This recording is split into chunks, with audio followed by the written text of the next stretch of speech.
BFM Business présente BFM Academy saison 16 avec Laure Closier. Bonjour à tous et bienvenue à la BFM Academy saison 16, premier concours de start-up en radio et en télévision. On continue ensemble à découvrir les candidats sélectionnés pour cette deuxième phase du concours. Ils étaient plusieurs centaines à nous envoyer leur candidature en avril. Une quarantaine ont passé les castings dans plusieurs villes de France. La semaine dernière, on a découvert les 3 premiers sélectionnés issus des castings de Niort et de Lyon. On va faire la connaissance des nouveaux dans quelques instants. La BFM Academy, c'est toujours 150 000 € de publicité à gagner sur nos antennes. Et on va faire la connaissance de nos équipes. Philippe Pouletti, bonjour. Vous êtes l'homme de Carmat, cofondateur du fonds Truffle, spécialisé dans les biotech. Au tirage au sort la semaine dernière, vous avez donc appris que vous faisiez équipe avec Lucas Guébard du site Mobitravel, site de réservation de voyage spécialisé dans le handicap. Une belle équipe. C'est une très belle équipe et je sens qu'il va être finaliste. Vous êtes le senior des mentors avec le junior des candidats. C'est quand même... La médiane et la moyenne sont bonnes. Super, ça va hyper bien se passer. Virginie Calmels, bonjour. Bonjour. Présidente fondatrice de l'école des industries créatives et du marketing digital Futurae. Virginie, vous faites équipe avec Fonto di Vivo, solution de purification d'eau. Vous avez bu de l'eau purifiée? Je bois, mais que de l'eau. Super, ça va faire une super équipe. Fabrice Marcella, bonjour. Bonjour. Fabrice, maire du village Baïséa de Paris depuis 2013. Fabrice, vous êtes au contact quotidien des startups. Votre coéquipier à vous, votre coéquipière, c'est Élodie Carpentier du Rouge Français, marque de cosmétiques bio et vegan. Ça va, belle équipe? Ça va, belle équipe. J'ai appris que 20% des hommes se maquillaient, donc ah bon, peut-être que je vais m'y mettre cette année aussi. 20% des hommes se maquillent? Semble-t-il. Ah oui, comme quoi il y a un marché aussi pour les hommes et vous allez tester les cosmétiques. On connaît la moitié des demi-finalistes. On va se pencher sur les 3 prochains castings à travers ceux de Lille et de Paris. On va débriefer ensemble juste après et accueillir les vainqueurs.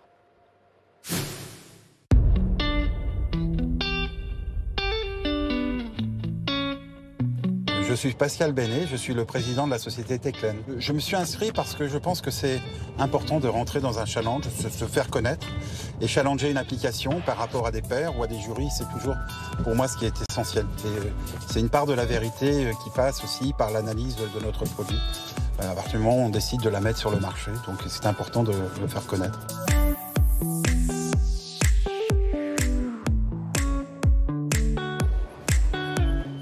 Je m'appelle Chou Zhang, je suis cofondatrice de Pandobac et là je suis dans le métro pour aller au village Baïséa.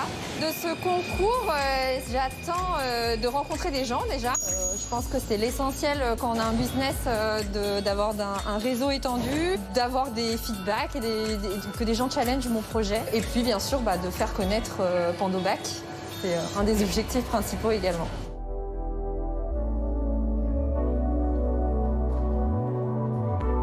Tout le monde est là, c'est parti pour le casting de la BFM Academy saison 16. Bonjour à toutes et à tous. Bienvenue à Paris pour l'étape de casting de la BFM Academy saison 16. Alors, je ne suis pas seul, bien sûr, pour vous accueillir aujourd'hui. J'ai la chance d'avoir un jury d'exception à mes côtés que je vais vous présenter. Tout d'abord, je vais présenter Elsa Lamartini, qui est la directrice du Business Lab de Stellantis. Bienvenue Elsa. Je vous présente également Simon Payet, qui est le directeur Open Innovation du groupe Naval Group. Bienvenue Simon. Et enfin, je vais vous présenter, mais tout le monde le connaît, Frédéric Simotel, à mes côtés, qui est éditorialiste et journaliste high-tech sur BFM Business et BFM TV. Bienvenue à toutes et à tous. Le premier candidat à passer devant l'œil du jury, c'est Éric Lebrusque de Ismo et il est très bien préparé. Bonjour à vous tous. Je vais vous parler d'Ismo aujourd'hui. Ismo, c'est une application mobile qui est disponible sur les stores et qui offre une façon originale d'investir en bourse. Ismo, c'est l'acronyme de Invest Small Money. Alors en effet, Ismo permet d'investir les arrondis de vos dépenses réalisées par carte bancaire, automatiquement. Je prends un exemple, vous achetez un livre à 12,30 €, 70 centimes, automatiquement, va être investi en bourse. Vous comprenez, le fil conducteur d'Ismo, c'est « je consomme, donc j'investis ». sont investis dans des fonds d'investissement que nous gérons. La tarification, 1 € par mois par utilisateur et 0,5% de frais de gestion sur les actifs que nous gérons pour nos clients. Comment faites-vous le lien entre votre service et les dépenses que je réalise avec ma carte bancaire, par exemple? C'est une très très bonne question. Là, on est complètement dans l'univers de la DSP2, de la directive sur les paiements. Donc nous, on passe par un agrégateur qui nous permet d'avoir cette connexion au compte bancaire de chacun des clients. Et donc, chaque fois qu'il utilise sa carte bancaire, effectivement, on va prélever le niveau d'arrondi de 1 € à 9 € supérieur en fonction du choix qu'aura fait l'utilisateur. Et ces arrondis seront effectivement investis dans les fonds que nous gérons. Merci Eric. Merci beaucoup. Bonne journée. C'est ça que je trouve chouette dans ce modèle-là, c'est que ça semble très accessible. Et on se dit, bon, de toute façon, 70 centimes, 1 €, qu'est-ce que j'ai à perdre? Pas grand-chose. Voilà, exactement. Au pire, tu gagnes. Les pitchs s'enchaînent et parfois le jury a besoin d'une deuxième explication. Bonjour, je m'appelle Alexandre Gonoun, je suis président et CEO de Kiro. Moi, j'ai pas très bien compris ce que ça a apporté aux patients. Donc l'enjeu, c'est d'engager le patient dans une démarche à la fois de prévention et de diagnostic, de lui donner des informations qui soient différentes par rapport au médecin pour qu'il comprenne un peu mieux sa santé. Je m'appelle Oriane Santis, j'ai cofondé SmartVrac. Concrètement, là, j'arrive avec mon bocal, je le place sous le contenant, j'active la petite manette, ça coule dans mon bocal et j'ai une étiquette qui sort qui me dit vous avez pris 400 grammes de ce produit-là avec un code barre qui me permet derrière de retrouver les informations, c'est ça? Oui, c'est ça. Donc en fait, on développe des sortes de stylos automatisés. Enfin, finalement, nous, on développe le module sur lequel on vient plugger cette recharge. Bonjour, je m'appelle Anne Cloto. Je suis la fondatrice de Thank You and Welcome, qui est un dispositif et une plateforme de transmission des savoirs et de partage des expériences. L'objectif, c'est justement qu'on fasse en sorte qu'on contextualise le questionnaire qui va guider la personne dans la transmission qu'elle a à faire. Pascal Benet, Société Techlen. J'ai pas très bien compris comment votre solution s'intégrait dans le parcours utilisateur. Votre outil que je télécharge me permet juste de contrôler ou finalement ça s'inscrit bien dans un processus et je n'ai pas de décrochage. Il n'y a pas de décrochage. Aujourd'hui, c'est juste une photo. Donc, en fin de compte, lorsque vous êtes sur un site, c'est celui d'un de nos clients, vous avez juste à cliquer, en fin de compte, lorsque vous posez la question. Vous cliquez à cet endroit-là et immédiatement vous avez une réponse qui vous apparaît, qui vous dit oui, tu peux continuer. Merci beaucoup Pascal. Bon, on a compris, moi je ne suis pas certaine d'avoir compris le parcours en fait. Aucun temps mort pour nos entrepreneurs. Entre deux pitchs, ils passent des calls, ils travaillent, ils réseautent, ils ne perdent pas une minute. Montrer que la technologie leur appartient, c'est difficile de lâcher les rênes aussi à une start-up. Alors toi, tu fais quoi, tu fais quoi toi? Moi, Stairwedge. Et alors stairwedge, stair, ça veut dire escalier, donc voilà ça. Et entre deux rencontres, certains arrivent même à étonner le jury. Je suis Cyril Lecroc, président de WeMed. J'ai eu dans l'idée de développer un dispositif d'auscultation qui était non seulement adressé aux professionnels, mais aussi et surtout, pour une fois, au grand public, pour pouvoir justement faire de la téléauscultation. Et c'est là qu'est né le Scope. Donc c'est un dispositif médical certifié. C'est le premier stéthoscope connecté made in France et qui a la particularité en fait d'être biomimétique puisqu'il est inspiré de l'oreille interne et sa fabrication en fait n'a pas d'autre choix que d'être faite par impression 3D parce que la structure interne en fait du dispositif est très complexe et les techniques de moulage d'injection ne permettent pas de pouvoir le faire. Je m'appelle Sidney et je viens vous parler de ma passion aujourd'hui qui est le biomimétisme. C'est une approche de recherche et de développement qui consiste à s'inspirer de l'ingéniosité du savoir-faire du vivant. Je suis le refondateur de Bioxégie. Notre métier, il est très simple, c'est qu'on conçoit, on développe des technologies inspirées des mécanismes, des fonctions, des propriétés et aussi parfois des comportements des organismes vivants qui, par définition, sont extrêmement sophistiqués grâce aux millénaires de l'évolution pour créer des technologies. J'ai préféré finir sur une citation de Victor Hugo qui dit que c'est une triste chose de songer que la nature parle et que le genre humain n'écoute pas.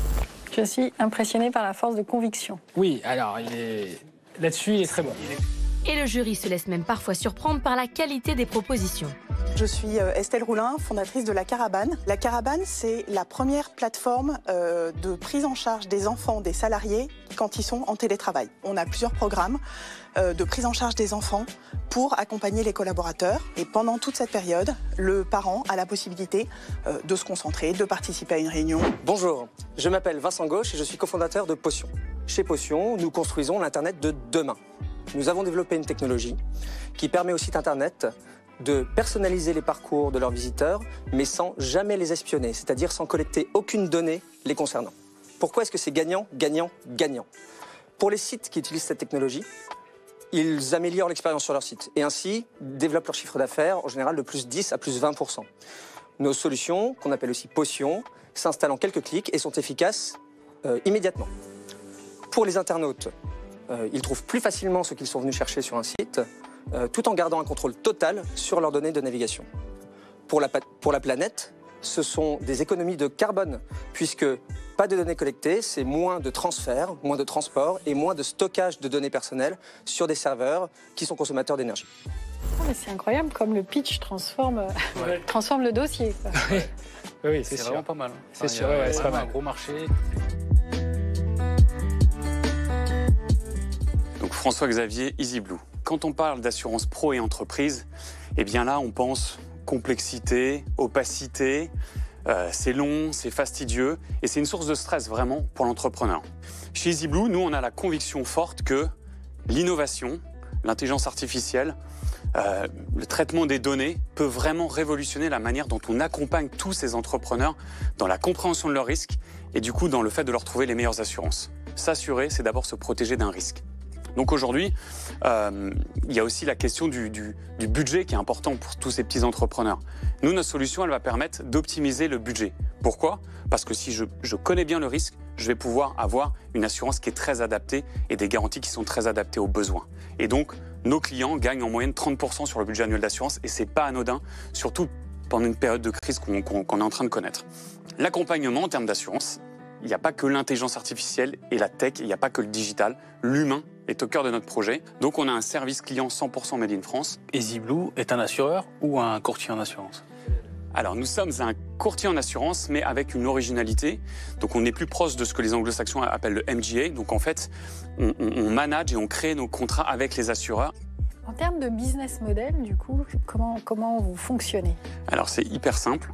Nous, on fonctionne avec une commission que nous prenons sur la prime qui est payée. Comment comptez-vous faire pour vous faire connaître? C'est cette période-là qui est un peu complexe finalement. C'est aussi pour ça que je suis devant vous. Merci beaucoup François-Xavier. Je vous en prie, merci. À bientôt. Merci.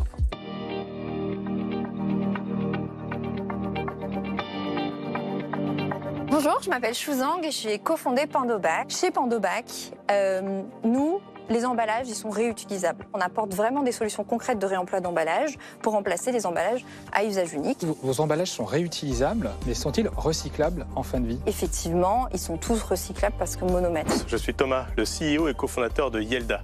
Yelda, c'est un outil, c'est un logiciel pour entreprise qui permet de déployer instantanément un assistant vocal qui va permettre de répondre à tous les clients, prospects ou même employés sur toutes ces plateformes vocales. Je m'appelle Maxime, je suis un des cofondateurs de Mediflash, une plateforme de remplacement soignant. Nous, du coup, ce qu'on propose, c'est de mettre en relation des établissements de santé avec des soignants qui ont un statut d'indépendant.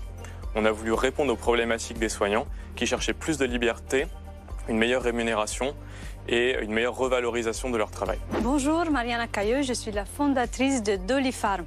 Dolifarm est une application digitale qui permet aujourd'hui aux entreprises d'accompagner leurs collaborateurs dans la gestion de leur santé et celle de leurs proches. Je suis très heureux d'être parmi vous aujourd'hui pour vous présenter Stairwage. Stairwage, c'est quoi? C'est une solution donc, qui digitalise la compte sur salaire. Et donc, on a construit une application qui va permettre très simplement aux salariés de suivre l'évolution quotidienne de son salaire et de pouvoir demander un acompte sur salaire quand il en a besoin. Merci Yann. Merci beaucoup. Merci. Et après une journée intense, 15 candidats à une délibération, Fabrice Marcella, le maire du village Baïséa, est prêt à livrer le verdict. Maintenant, il est temps pour moi de vous dire qui sont les deux gagnants. Donc, les deux startups que l'on a retenues, la première est Ismo. Donc on peut applaudir Ismo.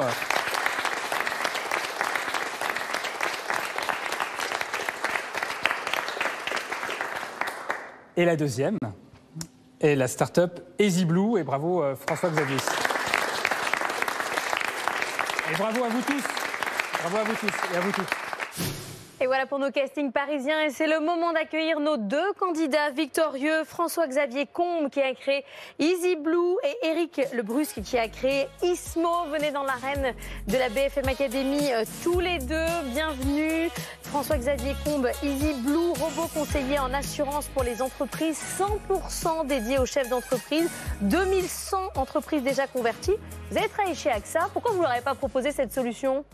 Parce que je pense que ça se joue à l'échelle de ce qu'on est en train de vivre chez Easy Blue, à l'échelle d'une start-up, et qu'on devait d'abord partir du besoin client et de la tech pour réinventer quelque chose. Mais ils n'étaient pas capables chez AXA d'accueillir des intrapreneurs? Non, ça ne s'est pas fait comme ça, mais nos liens sont super forts avec AXA et j'ai la chance justement de les avoir comme partenaires et on innove beaucoup ensemble. Vous avez raison, travailler dans l'assurance et dire du bien d'AXA, c'est quand même toujours une bonne chose. Vous avez bien raison. Éric Lebrusque, bonjour. Vous avez fondé Ismo. Vous êtes une ancienne star des dérivés de la Société Générale. Vous en aviez marre de jouer avec des milliards. Vous vous êtes dit, je vais plutôt jouer avec des centimes. C'est moins risqué? Oui, c'est un peu ça. Je pense que j'ai travaillé sur des produits complexes et tout l'enjeu, c'était de pouvoir proposer aussi des choses complexes à un public très très large. Moi, j'avais l'habitude de vendre des produits à des institutionnels, voilà, des gens sophistiqués.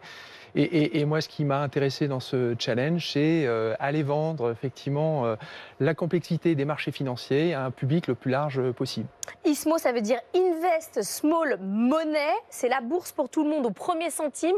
On utilise l'arrondi quand on paye pour le placer en bourse. Exactement. On inscrit finalement la possibilité d'investir dans les marchés financiers, dans le quotidien des gens, parce que le quotidien des gens, c'est effectivement utiliser sa carte bancaire pour faire ses courses de tous les jours. Alors Philippe Pouletti a porté plainte contre moi parce qu'il n'était pas le premier à parler dans le premier épisode la semaine dernière. Donc Philippe, comme vous me faites peur, allez-y, vous commencez. Question pour Easy Blue. Alors votre vrai métier, c'est une société de gestion. Alors question pour Ismo, puisque vous ne faites rien du tout. Allez-y, c'est parti avec Éric Lebrusque. Donc c'est une société de gestion. Donc comment va-t-on calculer vos frais de gestion qui pourraient être très élevés si vous prélevez 70 centimes? C'est un sujet très intéressant, c'est une question très intéressante. Tout l'enjeu effectivement de Ismo, c'est d'avoir effectivement une tarification très transparente. Je pense que le monde de l'épargne en France, en Europe, est caractérisé par une certaine forme d'opacité. Là, c'est très simple. La tarification, c'est 50 bips ou 0,50%, c'est les actifs que nous gérons pour le compte de nos clients, et 1 euro par mois par utilisateur, ni plus ni moins. Donc 1 euro par mois, ça va être très cher si vous ne prélevez pas grand-chose. Si je choisis 70 centimes d'euros, ça va me coûter cher. Si je mets plus, ça va commencer à être raisonnable. C'est ça. Alors tout l'enjeu, comme vous l'avez compris, c'est que à travers l'arrondi, c'est une façon de mettre le pied à l'étrier. C'est finalement permettre à un public non averti de s'approprier un certain nombre de mécanismes sur la bourse. Donc finalement, on comprend bien que l'arrondi, il est sans enjeu. C'est pas ça qui va nous faire perdre notre chemise. Donc on s'habitue effectivement à investir à travers les arrondis. Et une fois qu'on s'est approprié un certain nombre de mécanismes, on commence à investir des sommes plus importantes. Dans l'application, vous avez la possibilité également de faire des virements ponctuels et périodiques. Ce qui est très intéressant aujourd'hui, c'est que sur 100 clients chez nous, il y en a à peu près 70 qui font à la fois les arrondis et des virements. Virginie Calmels. Et si je reviens sur ces fameux arrondis, par exemple 25,25 €, vous allez arrondir à 26, mais est-ce qu'on peut décréter d'arrondir à 30 ou en fait permettre finalement de démultiplier cette notion d'arrondi? Absolument. Dans l'application, vous avez une sorte de curseur, vous avez la possibilité de bouger le curseur de 1 euro jusqu'à 9 € d'arrondi supérieur. Voilà. Donc, en moyenne, en général, d'ailleurs, on a un arrondi à 78 centimes. Donc, ça veut dire, mécaniquement, vous comprenez que ce n'est pas 50 centimes. Donc, ça veut dire qu'il y a beaucoup de gens, beaucoup de nos clients qui arrondissent jusqu'à 2 ou 3 € supérieurs. C'est plus rare d'arrondir à 9 € supérieurs. D'accord. Fabrice. Grâce à votre application, on peut investir sans prendre trop de risques. Et en même temps, on a envie également de gagner de l'argent. C'est quoi votre promesse? Ou en tout cas, c'est quoi l'espérance de gain possible? Notre promesse, voilà. Alors, ce qui était très important pour nous, c'est de bien faire comprendre d'abord à nos clients que sur des horizons d'investissement long terme, il n'y a pas meilleur placement que la bourse. Voilà. Toutes les statistiques le montrent. Donc déjà, il faut faire passer ce premier message. Notre ambition, c'est de positionner nos clients sur différents profils de gestion, comme n'importe quelle société de gestion, avec des profils prudents, intermédiaires et dynamiques, avec des espérances de rendement qui sont liées à chacun de ses portefeuilles. Donc l'idée, c'est pas de dire, voilà, on va faire des coups de bourse, on est vraiment dans une logique de gestion patrimoniale. par exemple, l'espérance de rendement sur le produit dynamique, qui comporte à peu près 75% d'actions, l'espérance de rendement est de l'ordre de 7% par an. Voilà. Donc, bien au-dessus du livret A. Bien sûr, mais avec un niveau de risque, évidemment, qui est plus élevé. Et loin de nous de vouloir effectivement dire la bourse, on gagne à tous les coups, etc., etc. Voilà, encore une fois, on est dans une logique de construction d'un patrimoine. On met bien en avant les risques qui sont inhérents à un placement en action, avec toujours en perspective le fait que sur des horizons d'investissement long terme, encore une fois, il n'y a pas meilleur placement que la bourse. On passe à François-Xavier Combet. EasyBlue, le robot conseiller en assurance pour les entreprises. À Paris, c'était très fintech quand même. Hein. Vous étiez dans le jury, Fabrice. Les startups qui se présentaient à nous étaient très fintech, effectivement. À Paris, mais ce n'était pas fait exprès. Rien n'avait été décidé à l'avance. Alors non, très bien, c'est pour savoir. On y va, Philippe. Les questions pour EasyBlue. Alors, ça va être surtout rendre le choix très rapide, pas s'ennuyer à choisir le prestataire, ou ça va être le prestataire le moins cher, ou ça va être quand vous avez un risque à gérer, une efficacité de votre prestataire. C'est quoi l'avantage? Je ne l'ai pas dit, mais le petit nom de notre robot s'appelle Henri, et en fait, il accompagne l'entrepreneur sur le site déjà pour découvrir son risque. C'est la première étape. Parce que le gros problème dans le monde des assurances et les assurances pro, c'est de connaître comment je peux choisir en tant qu'entrepreneur quelles sont les bonnes assurances si je ne connais pas mon risque. Donc, première étape, un diagnostic des risques, assez ludique, un peu comme une appli de sport. On va pouvoir très vite voir quelles sont les zones. Et ensuite, Henri va continuer à faire une formule sur mesure en allant dans une grande bibliothèque d'offres que nous avons pour paramétrer la couverture. Donc, j'ai un risque que je neutralise par tel contrat. Et après, l'entrepreneur est quand même le client pilote. Il peut jouer avec des curseurs là aussi, de manière assez ludique, pour moduler son budget et l'adapter aussi à son enveloppe.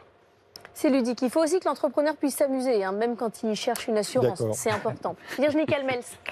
Est-ce que Henri aurait su gérer cette pandémie pour nos petits restaurateurs, nos petits commerçants qui se sont heurtés à des clauses qui n'existaient pas ou des contrats qui ne permettaient pas de couvrir les risques directement liés à leur perte d'activité? Alors, c'est un gros sujet chez nous parce qu'en fait aussi le point de départ d'EasyBlue, c'est un désamour profond entre les entrepreneurs et leurs assureurs au sens large, qui s'explique souvent parce qu'on n'a pas rendu les contrats intelligibles et clairs. Donc les entrepreneurs n'ont plus le temps de le lire.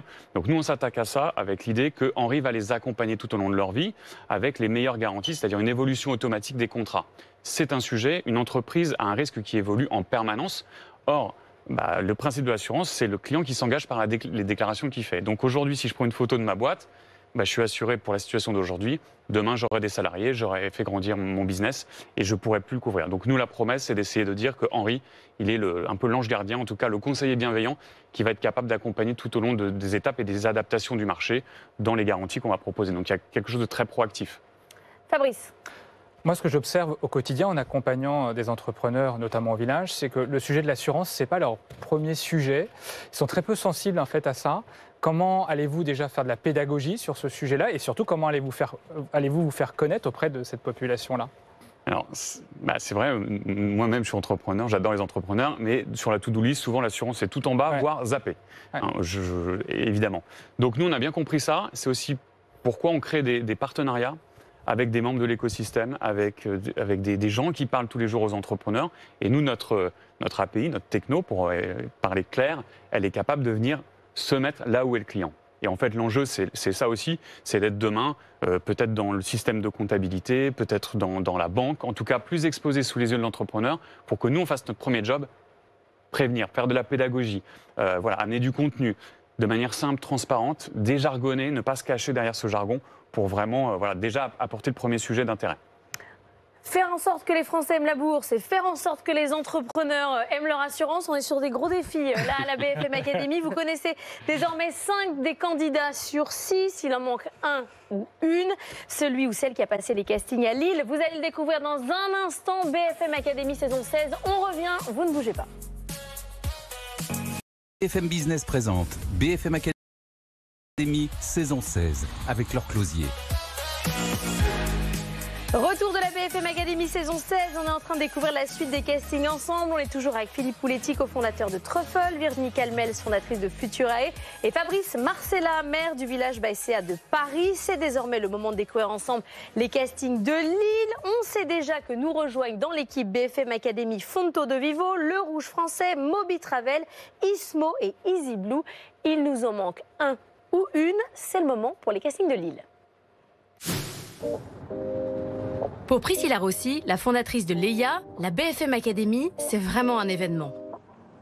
Quand on a vu l'appel à projet et chaque mot résonnait, on a vu ça comme une évidence effectivement de pouvoir permettre de révéler ce projet au plus grand monde. Et on s'est entraîné beaucoup devant un miroir, on s'est filmé et puis on était au vert, tout ce qu'on aime dans la nature.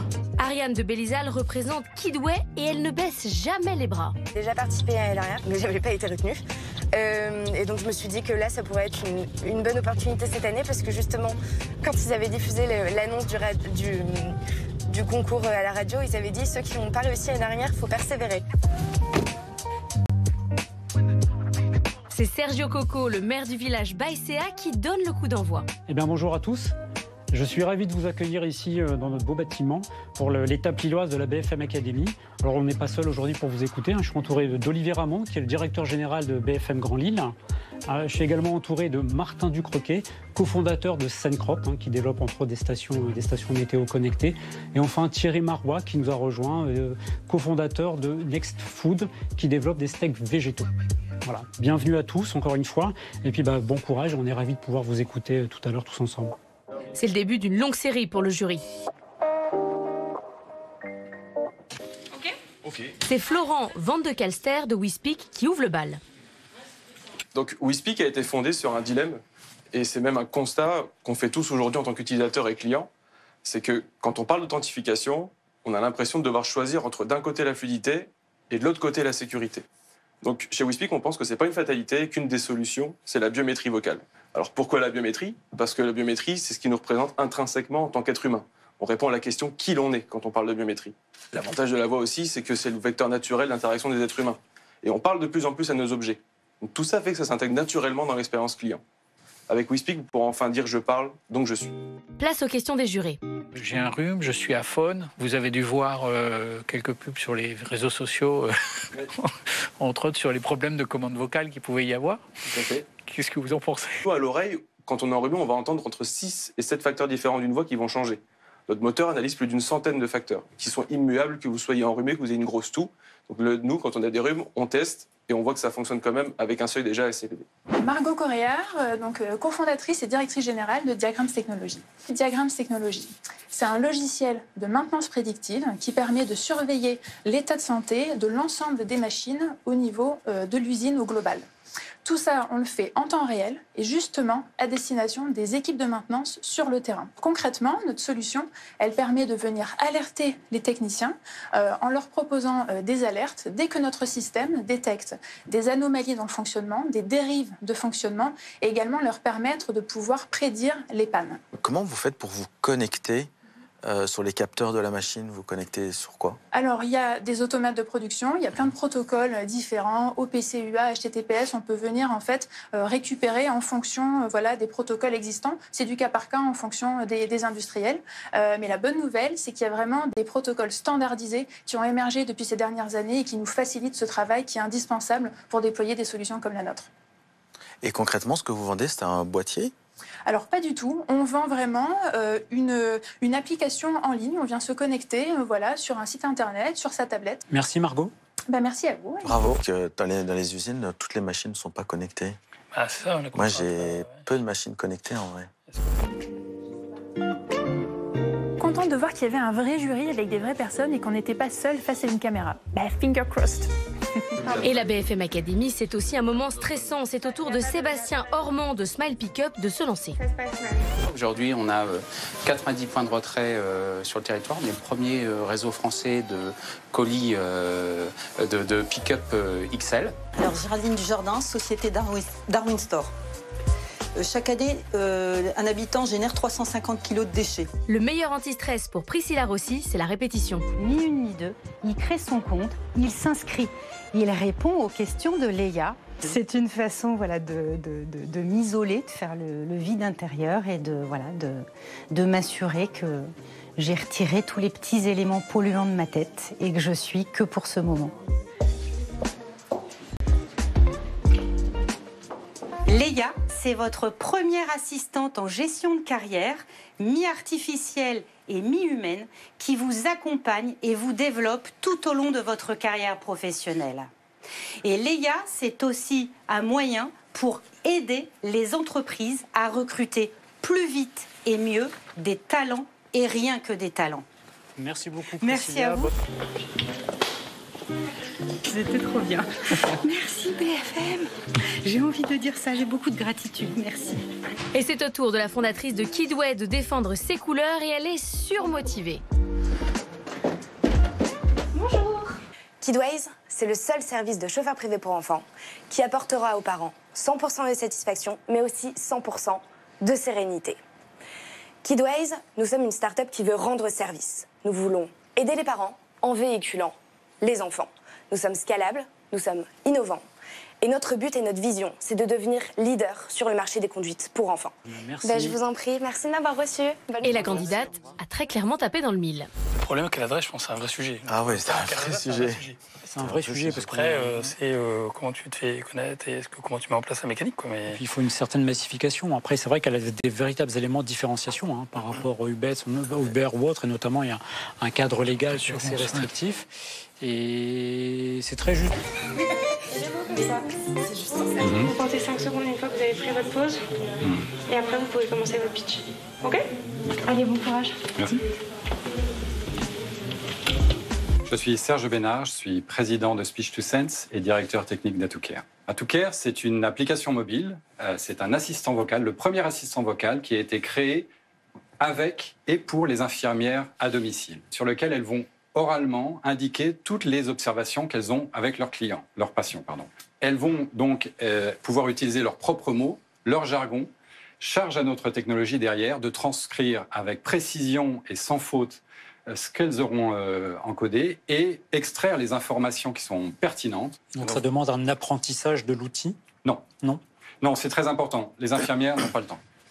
Elles n'ont pas le temps et encore une fois, notre concurrent, c'est le papier-crayon.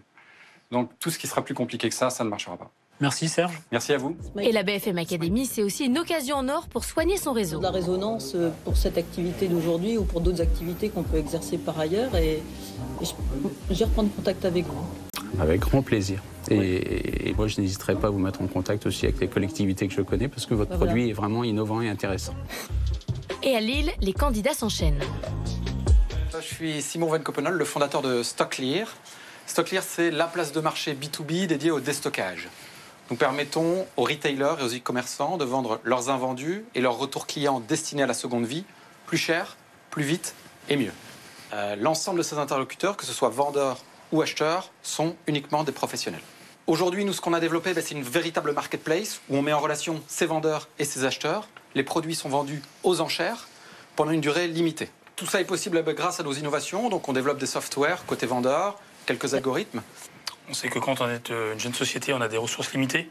Le marché du retail, c'est énorme. Est-ce que vous avez choisi des verticales, textiles, ameublement ou autres? On est dans le non-alimentaire déjà, sur tout ce qui est petit électroménager, gros électroménager, images et son. La volonté, c'est de devenir une référence là-dessus et puis de l'étendre à d'autres verticales.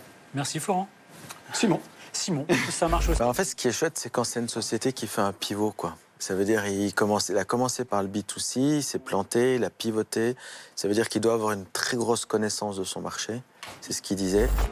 Les profils se suivent à la BFM Academy, mais ne se ressemblent pas. Donc, je pense que je vais juste parler du constat qui m'a amené à développer ce nouveau projet. Et après, ça part. Ça part tout seul. Bonjour messieurs, je suis Clément Ostache. Je vais vous présenter un projet qui s'appelle Share a Job. À la sortie du premier confinement, une idée est venue, c'est qu'il y avait un gros sujet, un gros enjeu d'emploi pour toute la France. Et rien qu'à Eura Technologies, il y avait 90 emplois menacés, 230 offres d'emploi non pourvues. Il y a quand même besoin de faire des vases communicants. Ça tombait bien parce que nous, on avait une plateforme qui permettait de faire des petites annonces de prêt. C'était du prêt de matériel sportif, mais on garde le châssis, on garde le moteur, on change la carrosserie et on arrive avec quelque chose qui permet de faire la même chose, mais pour se partager des talents. Merci beaucoup. Okay. Merci Clément. À vous. Voilà, Merci. bonne fin d'après-midi. À vous aussi. Prêtez-vous les uns les autres. Merci. Grégory Gilbert, je viens de vous parler de Pharmacodiététics, qui va sortir donc au mois de juillet son premier produit, l'application It's OK, donc une application destinée aux malades atteints de pathologies chroniques pour leur permettre d'avoir un plan nutritionnel adapté. Donc l'idée de It's OK, c'est de se dire, le patient scanne son traitement, renseigne ses antécédents médicaux, ses allergies, et nous derrière, on établit le plan nutritionnel adapté. Merci pour toutes ces précisions, Grégory. Bonne fin d'après-midi. Sérieux, carré, maîtrise. C'est un pharmacien. C'est un pharmacien, c'est vrai. Dernier candidat à passer, c'est Maxime Durand, cofondateur de Biodemain. On a commencé sur les marchés, donc on a eu l'habitude de pas mal expliquer ce qu'on faisait à chaque fois et l'expliquer en fait à monsieur et madame tout le monde. Donc là, je vais reprendre les mêmes éléments de discours et expliquer simplement ce qu'on fait et espérer que ça va convaincre. Biodemain, c'est une marque équitable qui aide les agriculteurs à passer au bio en les rémunérant justement durant la difficile étape de conversion biologique.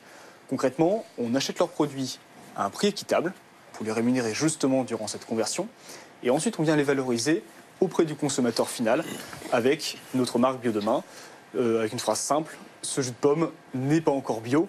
Soutenir avec Biodemain, vous soutenez les agriculteurs qui passent au bio. Très bien, merci beaucoup Maxime. Merci pour votre à vous. énergie et votre présentation.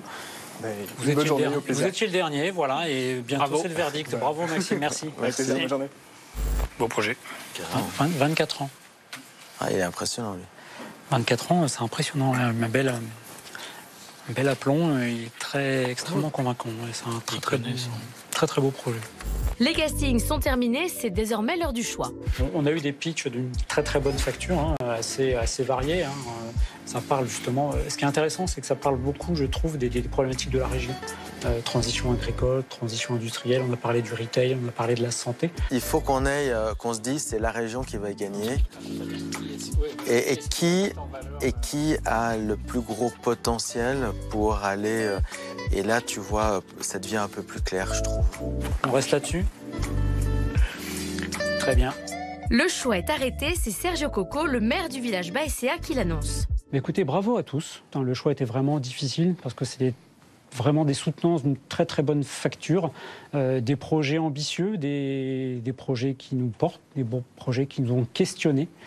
Mais il nous fallait un gagnant aujourd'hui, une personne, une start-up, un projet. Et aujourd'hui, on a choisi Diagrams Technologies. Encore une fois, bravo Margot. Et voilà pour les castings de Lille. C'était la dernière ville à découvrir ensemble. On va accueillir Margot Coréade, 35 ans, qui a fondé Diagrams Technologies. Venez Margot, venez nous rejoindre. Vous êtes la dernière candidate à rejoindre la BFM Academy. Ça s'est bien passé à Lille, les castings? Bah oui, apparemment. La preuve, je suis là aujourd'hui. La preuve, absolument. Logiciel de maintenance prédictif pour surveiller en temps réel toutes les machines industrielles, détecter les anomalies, prédire les pannes. Une entreprise bien implantée sur son territoire. Est-ce que vous avez fait une machine pour les machines?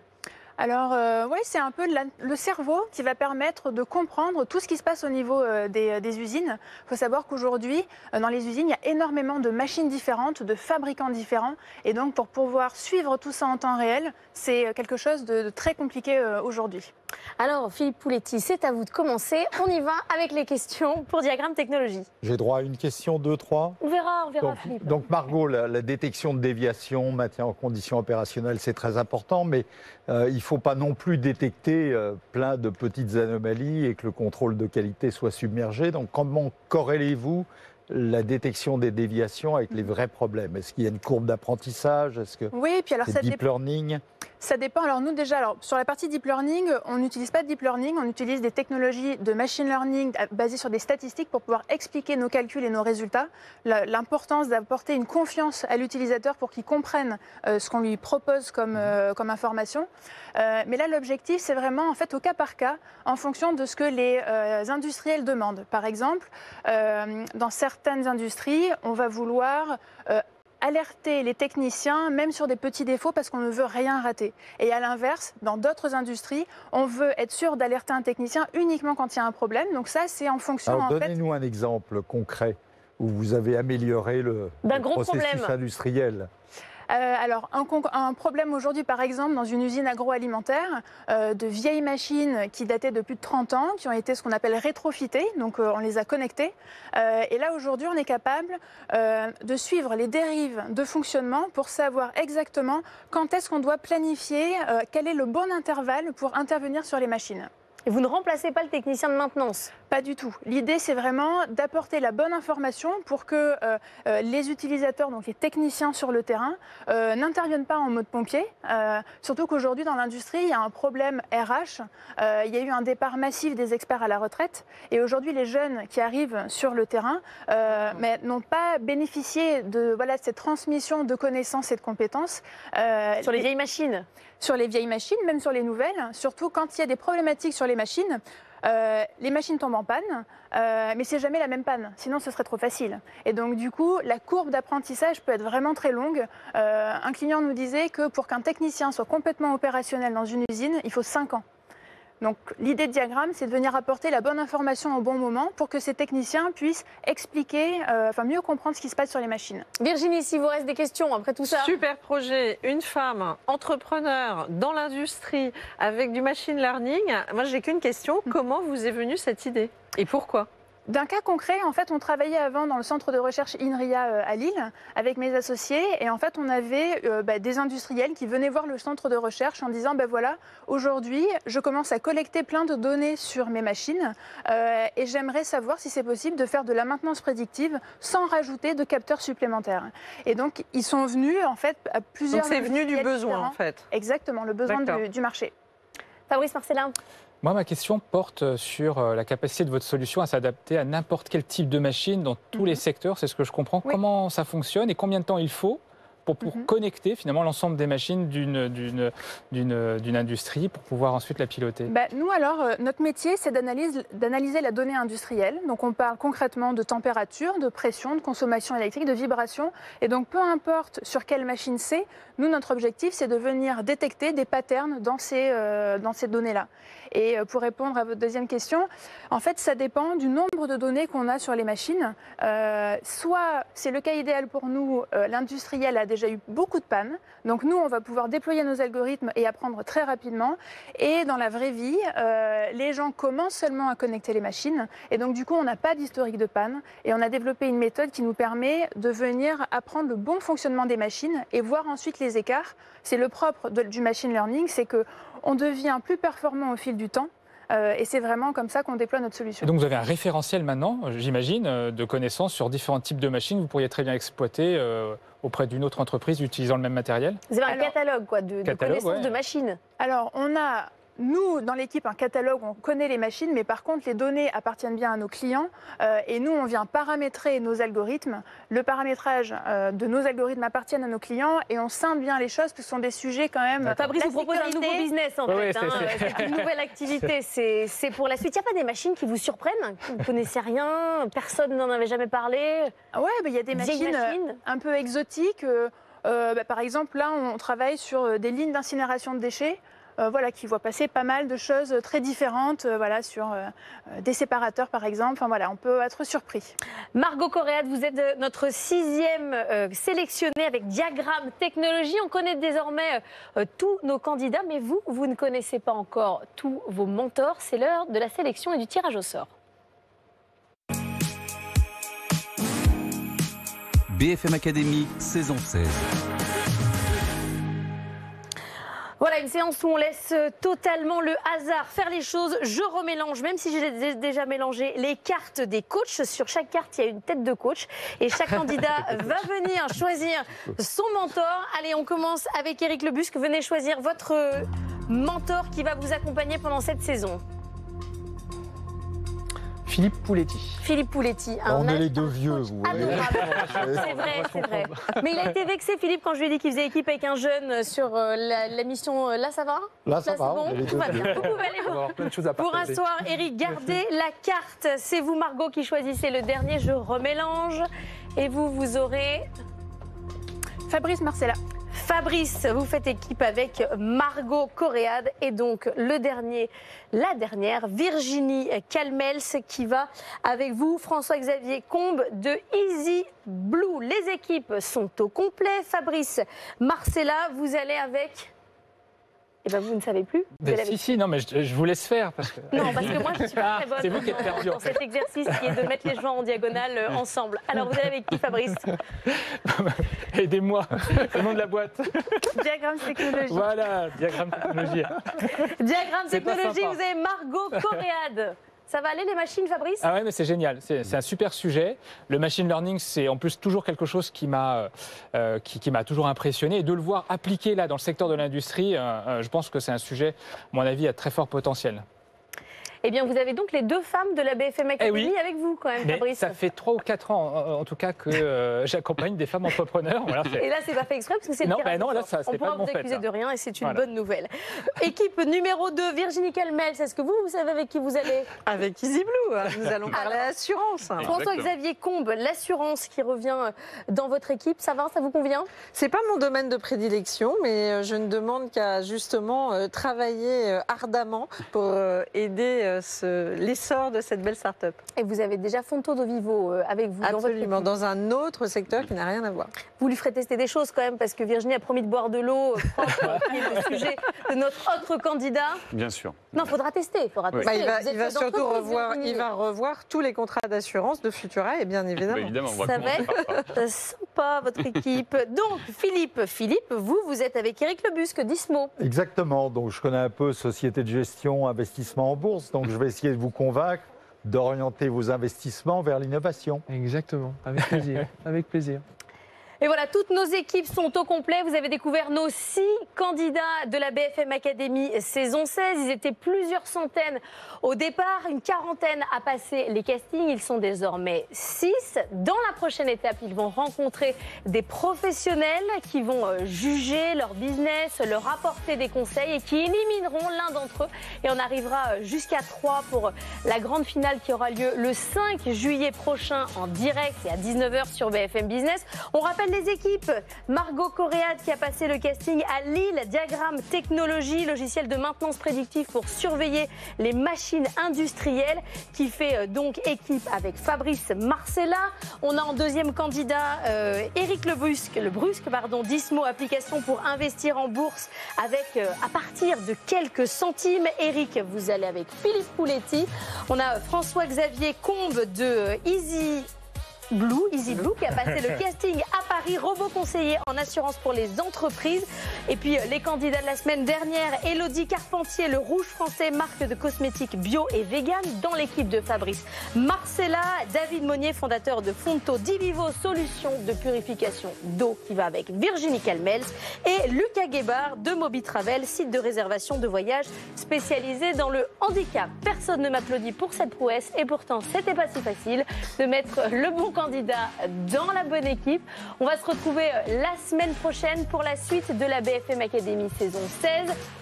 Nouveau décor, nouvelles étapes, il va y avoir plein de nouvelles choses. On vous dit à la semaine prochaine sur BFM Business.